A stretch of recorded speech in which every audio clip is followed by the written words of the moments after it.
This is the Snodgrass podcast. Thank you guys for joining me again on today's episode. I got a great show for you guys today. Go over to YouTube and subscribe to the Snodgrass channel. Slam on that bell so you get all the videos that come out each and every week. I got a guest named Mark Gregston on today's podcast episode. Mark is the founder of Heartlight Ministries, which is a center for struggling teens in Texas. They've been around since 1988. He founded it with his wife. He's also the author of 20 plus books that talk about raising your teens. If you are a parent of a teenager, this is the episode for you. I'm introducing you to now Mark Gregston. What's going on, Mark?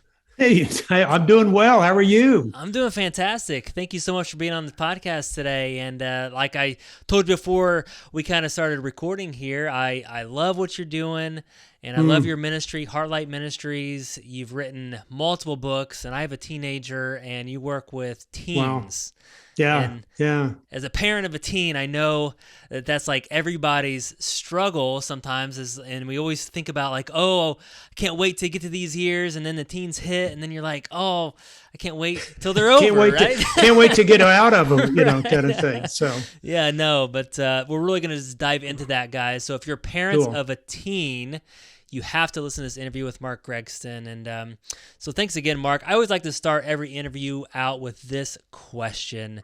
It's kind of a deep question, but the question is, who is Mark Gregston? Well, I'm somebody that doesn't understand all the lights behind you. I'm sitting there, I keep staring at those lights thinking, those are the curly, cute lights. I don't know how it is in Indiana, but we don't have those lights here in Texas. And so that would be somebody I would say that Mark Gregston is a very confused person trying to figure out lighting, more than anything else. So, I think I'm what you see. That's it. I am a guy who loves the Lord, loves my family, loves kids, and have been blessed to be able to work with teens all my life since my wife and I were 19. Our first date was in the ninth grade when this Christian band came through Tulsa, Oklahoma. The band was called Led Zeppelin, and so that's how we started. And so when we dated all through high school, we went off to different schools, came back, and somebody walked up to us and said, "Would you like to lead a young life club?" And so that's how it kind of all started. Bizarre to me that probably my identity is wrapped up in the stuff that I do. I don't have.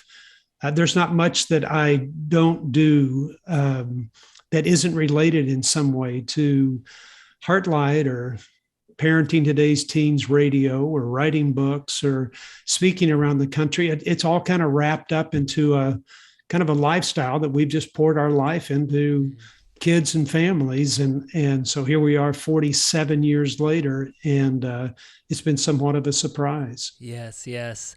Well, I've heard of Led Zeppelin. I think I've heard them on K-Love, the Christian radio station. Yeah. I'm just kidding. I don't think that's going to happen. So no, that's a great story though. That's memory with your wife there, and you started Heartlight Ministries around 1988. So you got 30 plus years. Yeah. You started off in Young Life, then you started this Heartlight Ministries, and it's one of the premier center for counseling struggling teens that are dealing with some deep-rooted issues. And you've written a lot of books, which I've read.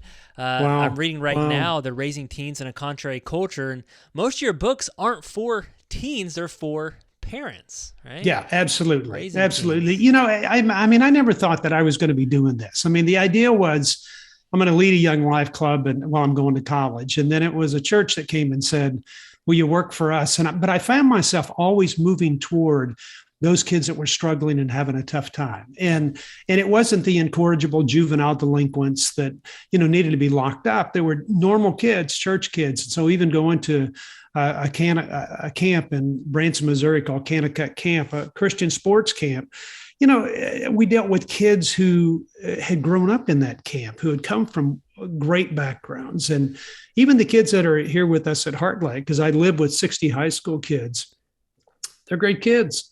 they're wonderful kids. They're just making poor choices, and things are spinning out of control. Something's not working right, and so somebody wants to help. And so it's been somewhat of a surprise to see how our engagement with kids has just been this continual thing that we've done. I'm really not doing anything different than when I was 19, other than somebody said, you need to be on the radio. And I thought, I never want to, it's a stupid idea. And the second most stupid idea I've heard was somebody said, you need to write a book. And I said, write a book? I don't even read books, and so, but I was 50 when I started writing. And I just started writing about the stories of what I was learning from kids and what I was learning from parents, because I'm always real goal oriented in trying to figure out, how do we make this thing effective? And my frustration for most kids who were struggling was there was no place to go, no help. Everybody was creating a world of fantasy, saying that if you just do A, B, and C, then all your kids will end up perfect. And I go, well, that's not true, because all of them are living with me and they're a pathetic mess. And so then I started saying, well, then how do we create something that's going to help families? I mean, very practical, spiritually oriented. And most people know I was the Oklahoma Bible quiz champ of 1969. And so that's always been my heart, is that the gospel on one side, but the flip side, if you can't apply it to anything and it can't change lives, then that was frustrating to me. And so what I began to realize is we had to create an atmosphere for that to happen. And so that's what we've done. We've just created an atmosphere for kids to make changes. And I get the beauty of getting to tell those stories and write about the stories. I never thought I'd be writing. And here we are 20 some books later. And it's just been somewhat crazy to me to see this path. And I guess the question is, at the beginning when you said, who is Mark Gregston? I go, a surprise to us all, and even to me. It's never would have thought, never had ever come up with an idea of this is what I want to do. But I realized that we've hit on something that's greatly needed. And so based upon the needs of people, it's what we've designed everything we do. Yeah. And it's what we're about. Yeah.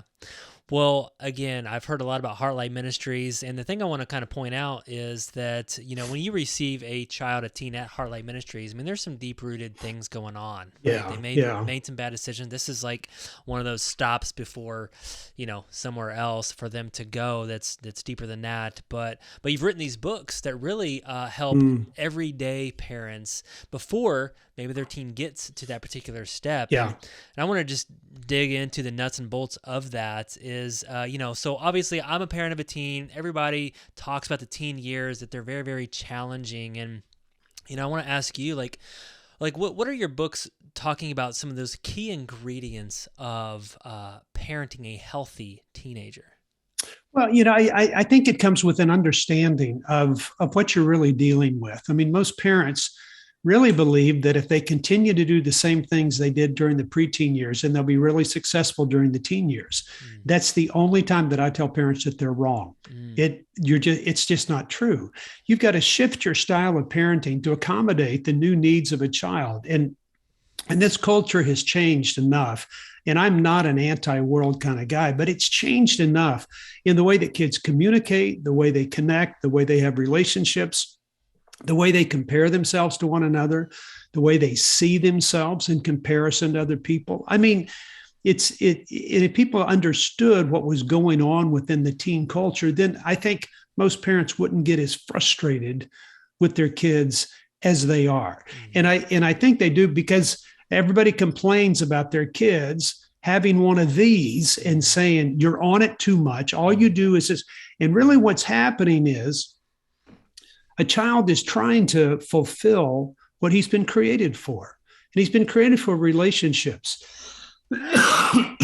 And so being created for relationships in a world where they're not relating to one another because the way they communicate, it's frustrating for kids. And instead of being judgmental, if parents understood that they're frustrated that they're not getting out of their phones and the way they connect and communicate, they're not fulfilling that relational need inside of them, then I think we would have a sense of compassion that would move differently toward them to offer them something that perhaps can meet their needs. And so I do think that God has placed parents and grandparents in a unique role to fulfill a relational need that your kids and grandkids are never going to get anywhere else. We get this idea that they will. Well, they won't. They won't have as deeper relationships with coaches and teachers and people at church. And I mean, they just won't, because they won't with peers. I mean, most teens spend a majority of their time in the shallow end of the relationship pool. I mean, they can float and wade a little bit, but they can hardly swim the distance when it comes to relationships. And so as a result of that, they're depleted of something that gives them value, so something that encourages them, something that is like iron sharpening iron. They miss out on that. And so they're not mature. That's why the American Medical Association has increased the age of adolescence to age 26. American Journal of Adolescent Psychiatry has increased it to age 27. And it's crazy that if we as parents do nothing but become judgmental of a culture that's struggling, then we're never going to connect. And it's going to make all the difference in the destiny of a family, because what you do during those adolescent years will determine the connection that your child has with you once they leave home. And so this is a long answer to a short question, but so books and radio and podcast and all those other things, it's just an attempt to get people to understand what's going on in the culture, to understand how kids think more than anything else, and then to give them some very practical advice that works. And the stuff that I talk about, it's got to work.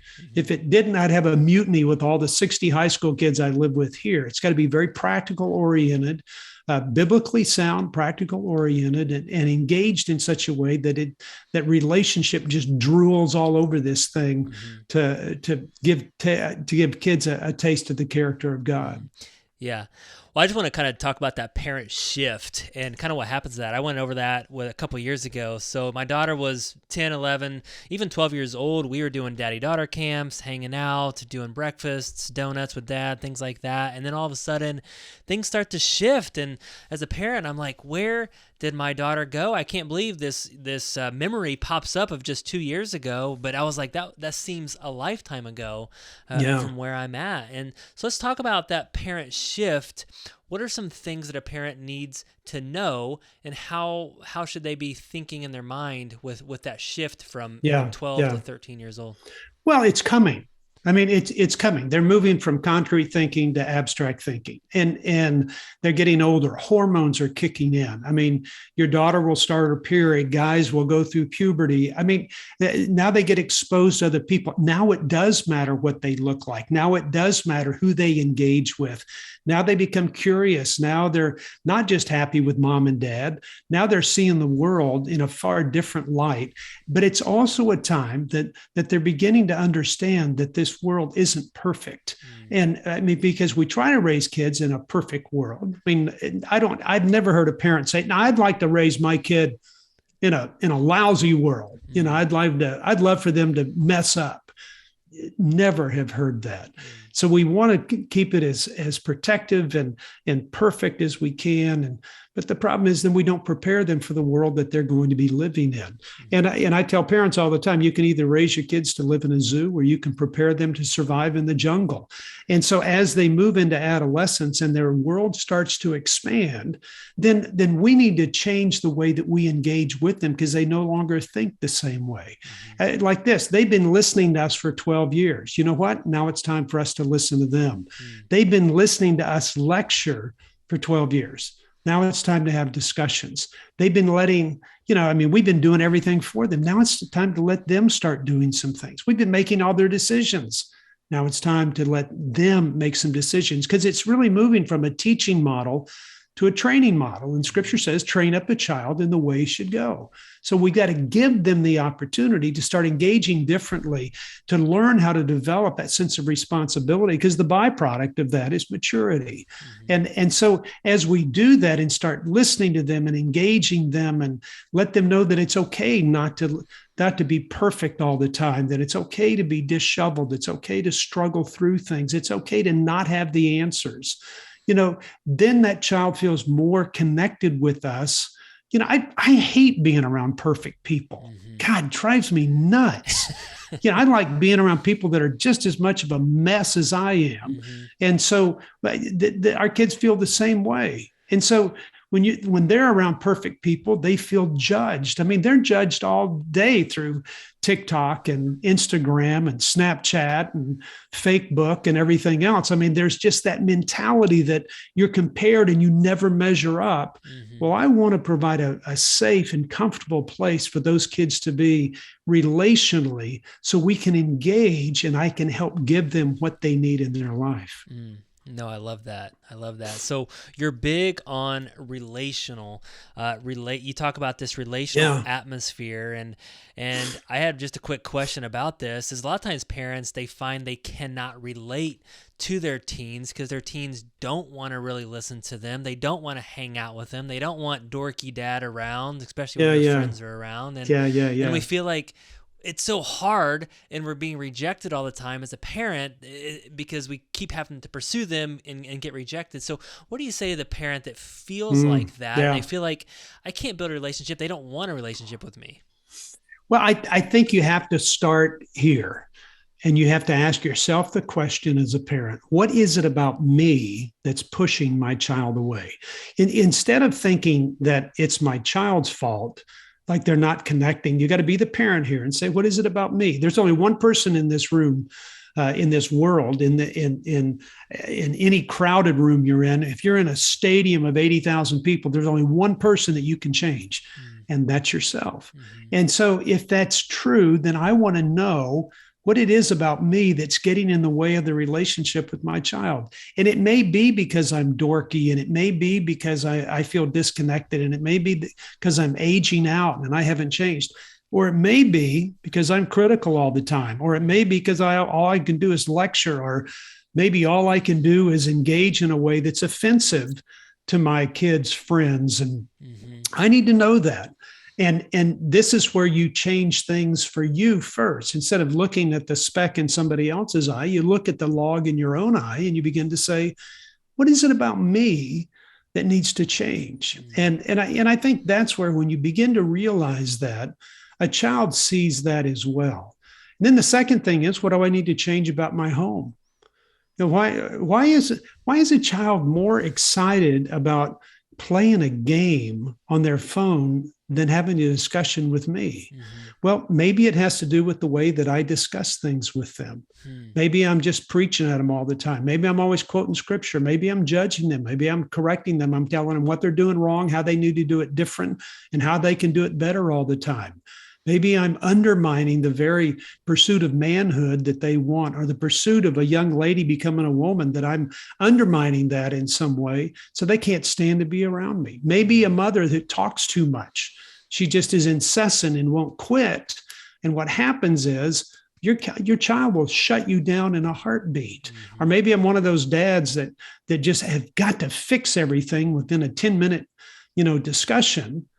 And some things aren't going to be fixed this side of heaven. And if I keep bringing up that my child's broken all the time, they're not going to want to be around me. So I have to ask that question, what is it about me? What is it about our home? And then usually when you tackle those first two things, then the third part becomes easy, because then you look at your child and you go, you know what? Maybe there is something that we need to change in them, but it's going to happen through a relationship that you have with them. Kids don't change because of authority. They change because of the relationship that they have. And I'm not talking about a friendship. I'm talking about a relationship, a relational atmosphere that we can laugh together, that I can be strong when I need to be, that I can correct when I need to be. But I spend a majority of my time, ushering in a sense of hope, giving encouragement, hugging somebody, maybe not saying anything at all, maybe just engaging in a way for their interest, not for mine, not interrogating them. And instead of giving answers all the time, now I'm going to be asking more questions, not because I want to find out what they're doing wrong. It's because I really want to know their heart so I can touch their heart, because nobody else is. And so I think once that connection gets made between a parent and grandparent and touching the heart of a teen, there you have a connection that it doesn't matter whether you're the biggest dork in the world or you have an anger problem or all those other things. Those things can be changed and solved. Now you have a connection and you're giving them a taste of the character of God, because it's a relationship that's not going to stop. It's a relationship that says there's nothing you can do to make me love you more. And there's nothing you can do to make me love you less. And that becomes an important message for every teen to hear, because they're living in the culture that you and I have said we're glad we don't have to grow up in. Wow, that's a long answer, isn't it? No, that's good. That's good. I mean, I'm just taking notes down here. And so one of the things that you talked about was just kind of like that weekly rhythms. And sometimes as parents, we're looking for those like epic moments, like when can I, insert this amazing lesson into my kid's life, when we create this camp or this retreat that we go on, and this amazing, take your daughter out on this big date once a year thing. But a lot of times it's that weekly rhythms, right? It's that weekly discussions, and just it's not those epic moments. Is that what you said? Yeah, it's your presence in the life of your child in some way. And if you have a child that's saying, I don't want to spend time with you, you say, you know what, then I don't want to spend time paying for your cell phone, but I will if you and I get together once a week and sit down and talk. Then I would love to go get coffee or go get ice cream or go sit down and eat a hamburger or do whatever. Well, Dad, that'll be kind of boring. Oh, I know, because I'm a boring person, but I'm happy to pay for your phone as long as we do that. And if we don't do that, then I'm not paying for your phone. And what you'll find over a period of time is that every young person really does want to have a relationship with their parents. I've never met a kid that said, I'd really love to hate my parents when I'm 30. Never met one. I've never met a kid say, I'd really like to be messed up. I'd really like to screw my life up, and just ruin it. I'd really like to have miserable kids one day. I've never heard them say that. And so if that's true in their heart, they're longing for something, but something's getting in the way. And that's where we as parents have got to be asking the question, what is it? So that I can move toward them. And it's these little bits of time. It's kind of like if you have this lesson that needs to be taught, I go, I think that fits more into kind of a teaching model. Now what you're doing is letting them bring up the lessons. I'm not, when I get with kids, I'm not sitting down thinking, okay, I got to teach them this. They've already been taught, and they've been taught well. Now I'm spending time listening to them. And what I find is the more I listen, the more they're drawn to me, because nobody else is listening to them. And they want somebody to understand who they are, what they're going through, and how to get on the other side of it. Oh man, this is good. That's awesome. And so we've just dug into lectures and lessons and finding those teaching moments every week. And, you talked about just coming alongside them, asking them questions, having discussions. You have one chapter in your book that says, don't save the best for last. And you talked kind of about your mom passing away, and you talked about how, short life is. And your mom always talked to you about that when you were a younger boy, about, life goes so fast. And then you talked about when you get older, you're like, oh my gosh, she was right. Some of those lessons are really hard for especially young people to understand. And he said this one thing that really got to me. He says, don't save things for the special occasion, because the special occasion is today. Yeah. It's like again, we're looking for those epic things to save for this special time, but you say, the time is now. Well, yeah, and I say that don't be afraid to spend some money. Don't be. I mean, if you're waiting for that special vacation, to be the change all for your family, then it's not going to do it. I mean, today's a wonderful opportunity to go do something different. And somebody says, "Well, I don't have the money to do it." Well, you can't afford to do it. You can't afford not to do it.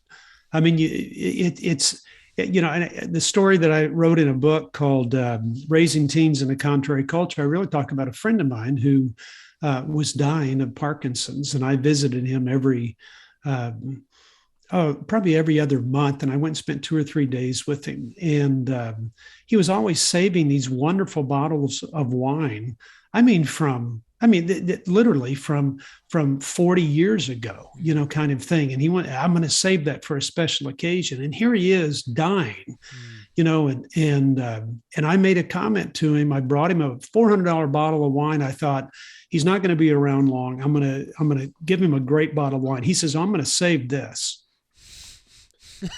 And I go, for what? And so finally I came a couple of months later. He wasn't doing well. And he said, why don't we open up some of these bottles? Long and short of it, I mean, we opened the first bottle, and it was a 1960 port that was a beautiful wine, and blah, blah, blah, and poured it out, and it was nothing but sludge. And then, well, I've got a Screaming Eagle and sludge. I've got an Opus, it's sludge. And I mean, all of it, everything he's been saving for, every one of those bottles, 13 bottles that we opened, were an absolute wasted. I mean, this was thousands of dollars worth of wine in those 13 bottles. And I went to sleep that night thinking, I am never saving for a special occasion.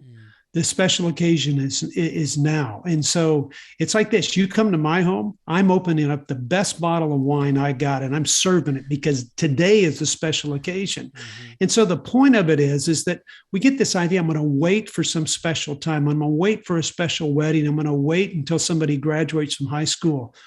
Not me. I'm going to do it now. Wow. And I'm not going to hold back on any of that. I'm going to engage my kids while I have the opportunity. And if I have to use that to manipulate them to get a better relationship and a better atmosphere that's more relational, then I'm going to do that so that they can get to a better spot. They need help now. They don't need to wait for that special occasion, because that special occasion may never come. Wow. This is good. That's a lot of wisdom right there. Another thing I just want to kind of hit on is, again, we're talking about lessons, and we're always trying to give, as parents, perspective to our teenagers. Like we talked about, life is short. They're focused on their phones or popularity or comparing themselves to their friends, and we're always trying to give them that perspective. And do you have any advice on, how can a parent help give their teens a little bit more perspective, where they think about the big picture, they think about life, and life is temporary and eternity, and talk about that a little bit. Well, I mean, most of our kids think that the world right now is the worst shape it's ever been in. And I'm going, oh, you got to be kidding me. Really? I mean, really? You think so? I mean, even with the pandemic, I go, really? You think so? There were 6 million Jews killed in 1935 to 1945. Really? I mean, there were 60 million people that were killed in World War I. There were 54,000 men that were killed, in Vietnam. You just go, let's give them some perspective rather than opinion. Scripture says over and over again that a fool delights in airing his opinion, that even a fool appears wise when he keeps his mouth shut. But yet we sometimes fall into the same role that everybody else falls into, of always wanting to share our opinion about something when nobody's even asking. And what kids want is not an opinion. They've got that. Excuse me. Everybody's got, opinions. I say everybody's got two. Everybody's got two opinions, just like armpits, and they both stink, and nobody wants to hear them. And I go, but they want to hear perspective. They want to hear, are we really going to make it? Are we going to get through this? Are we going to get to the other side? Is the president really so awful right now that, you can say that at any 4-year period, so awful that the whole country is going to collapse? I go, really? Look at the country, what has happened. Look at what's happening across the world. When I think of, I grew up in the 60s when a president was assassinated, and Bobby Kennedy was assassinated, Martin Luther King was assassinated, and there were riots across this, and I'm going, Let's give perspective Mm. that ushers in a great sense of hope rather than always sharing our opinion. Because when all we do is share our opinion, then it's almost like we're asking for a fight sometimes Mhm. with kids. And it's like, I know best, you don't. So I'm going to give you my opinion and you better agree with it. And I go, that's horrible. I want to listen to a child's opinion and just go, that's interesting. Wow. And wait for them to say, well, what do you think? Mm. What do you think, Mark?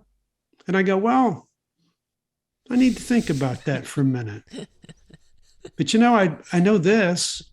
I know that the abortion rate continues to go down since 1980, that teen, pregnancies have been cut in half in the last 4 years, that teen alcohol use has been cut in half in the last 3 years, that crime in this country is but 20% of what it was in 1980. I mean, it's all those things and so I would tell them, I don't know. Or when there's challenges all the cross gender, transgender, uh, gay, all the other stuff. Are we going to solve that? Are we going to solve that? It's been around since the beginning of time. Mhm. And I go, we're not going to solve it. So my question is, then how do we maintain relationships in the midst of it and know that this is an ongoing thing we're always going to talk about? Are we going to change the marijuana use Mhm. in this country and how it's affecting kids? No, it's going to be legalized. So let's Mhm. talk about it.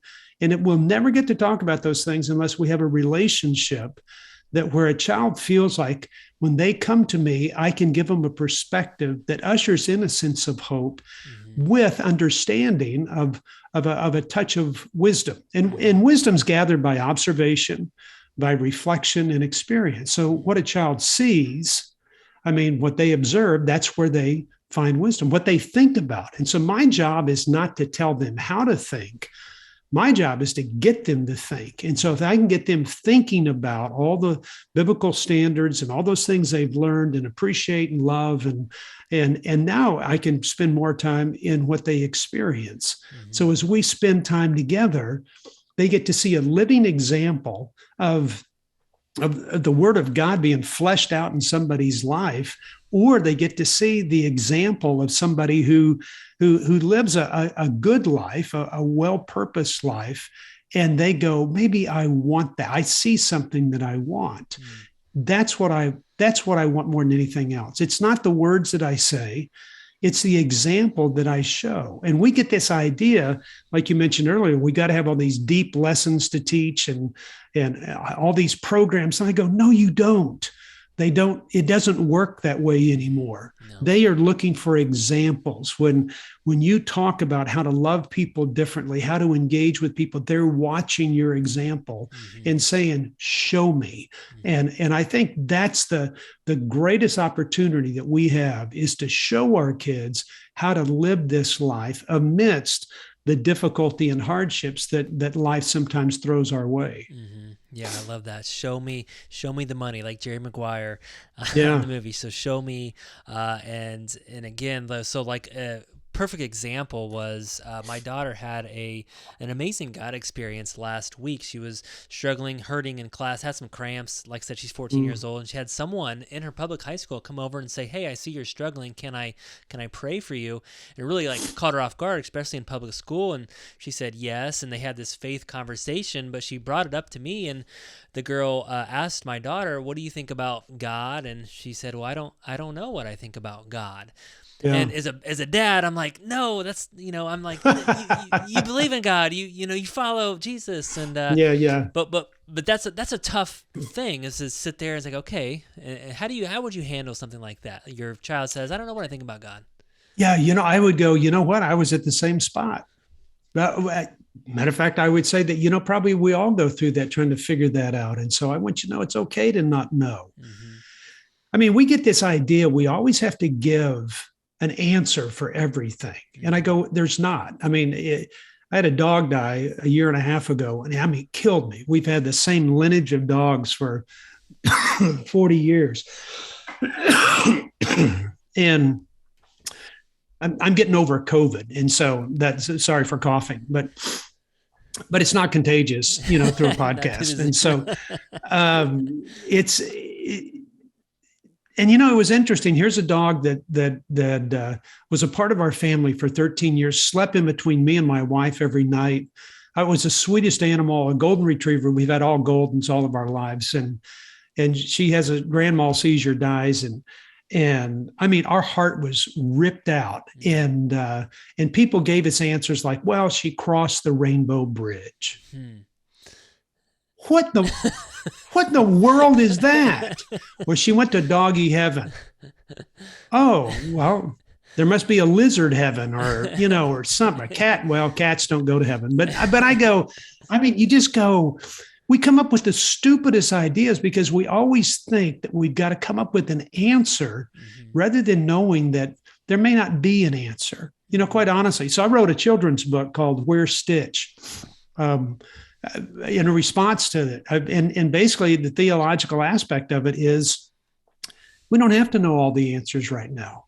I don't know where my dog is. I know that she touched my heart. I know that I learned things from her. And if I could be half the person that she thought I was, I'd be twice as good off. I mean, it's that kind of thing. And so there's a part of it where I go, we feel like we have to give these answers rather than allowing a child to be disheveled, allowing them to be not put together, of not knowing, And so I think that becomes important for a child to understand it's okay to not know because I'm here to help you. And I love you regardless, whether you love Jesus or hate Jesus. I just want you to know there's nothing you can do to make me love you more. And there's nothing you can do to make me love you less.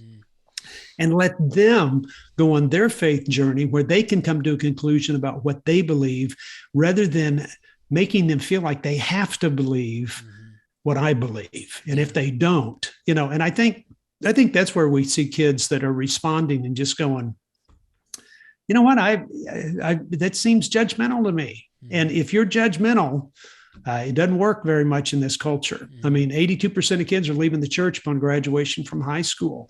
And I think part of it's because it's the demand for perfection. It's the judgmental attitude. And somewhere there's this authority mindset that I know all the answers. And I go, those things push kids away.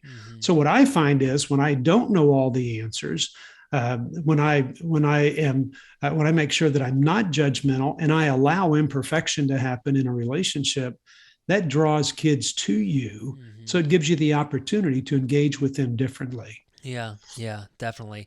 Love that answer. Mark, we're about out of time on the show. There's one last question I want to hit on here. So again, let's go back to Heartlight, and you bring in these teenagers that have made some bad decisions in their life. And as a parent, so talk to the parents out there. So their kids are making a bad decision. I went through this last year. My daughter, again, was making some poor choices, kind of broke me, and it was for the first time I didn't really know what to do. I didn't know what to say. I didn't know how to handle it. So if there is children out there that are making bad decisions, what advice can you give to the parent? Like, how do they handle it when it comes to like discipline, right? And I don't know, like either discipline or just how do you handle that? Like either they made the bad choice. What do you do? Well, maybe understanding that all behavior is goal-oriented. I mean, everything they're doing is for a reason. And so the behavior that you see is the visible expression of the invisible issues. So there's something else going on in their life. And so the key is not to focus so much on just the behavior, which is the tendency that we all have because it's the expression. And so we want to stop that. But you've got to control that through rules and consequences. But the other part of it is I got to make sure that I'm dealing with what they're really longing for because I may be missing it. And it's knowing if something's going on in the life of a child and nobody sees it, then they feel like somebody doesn't love them as much because they're not seeing their true heart of what's going on. So it's just, I help parents try to understand that there's something behind the behavior. You got to figure out what that is and find out, am I a part of that that's caused that problem? And the reason I ask that, because I go back to what I said at the beginning, there's only one person that I can change, and that's me. I mean, I can't change anybody else. I mean, I don't change kids. I create an atmosphere for change to happen. And so if a child is making poor decisions, they're usually doing it because they're frustrated and they're in pursuit of something that they think is going to change their lives or offer them something that they don't have. And so that's the motivation. When a kid starts going out of control, it means that everything the parents are doing is not working. So the litmus test of sending a kid either to Heartlight or live with us or whatever is this child going to be around in 6 months if they can continue to do what they're doing?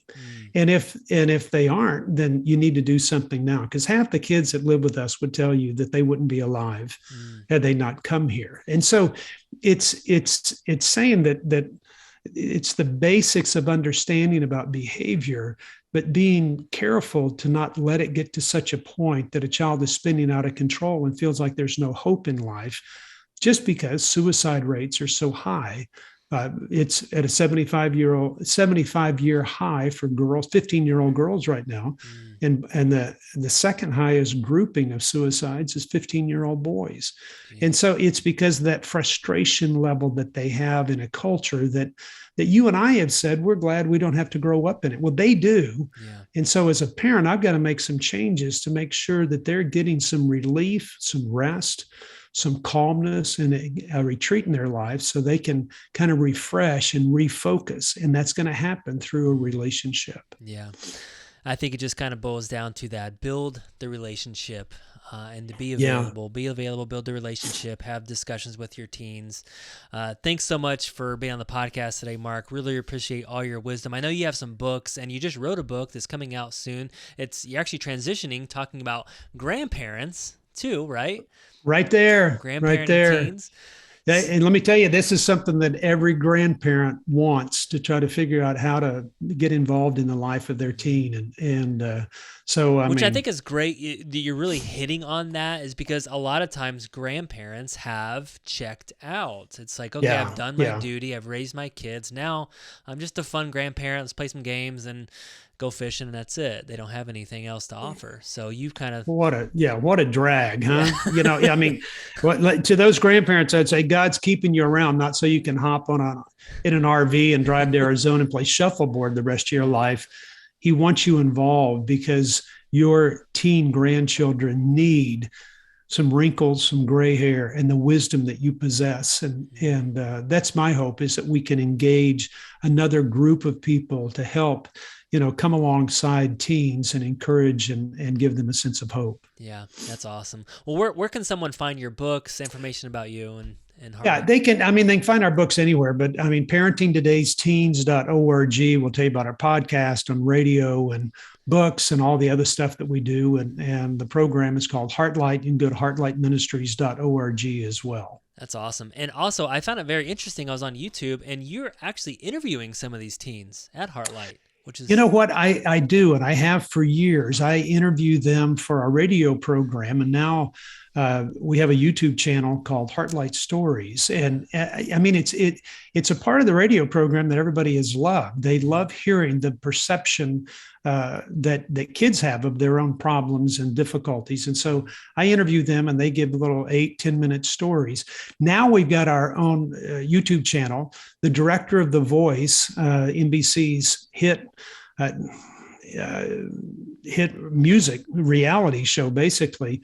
The director of that is a guy named Alan Carter, who used to have his kids live with us a long time ago. He comes out and films it now and does all that. And he creates these stories about these kids. And it's absolutely wonderful to see the kids talk about their perspective of what they're going through. Wow. It's called Heartlight Stories. Heartlight Stories. Awesome. We're going to put all those in our description on the Brett Snodgrass YouTube channel.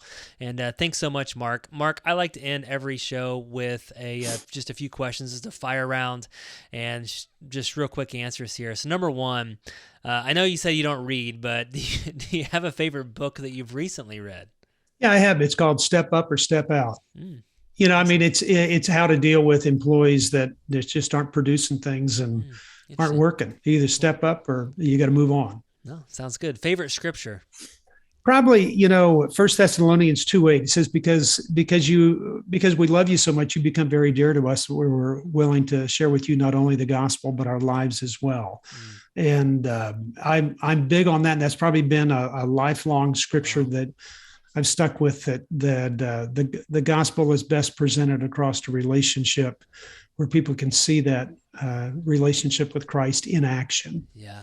Oh, I love that. All right, last one. Favorite day of the week? Why? Monday. Monday. It's a fresh start. Fresh start. Sounds You know, good. I think sleep's overrated, and I can't wait to get up on Monday. It's a fresh start, a whole new week, new opportunities, and that's how I always look at it.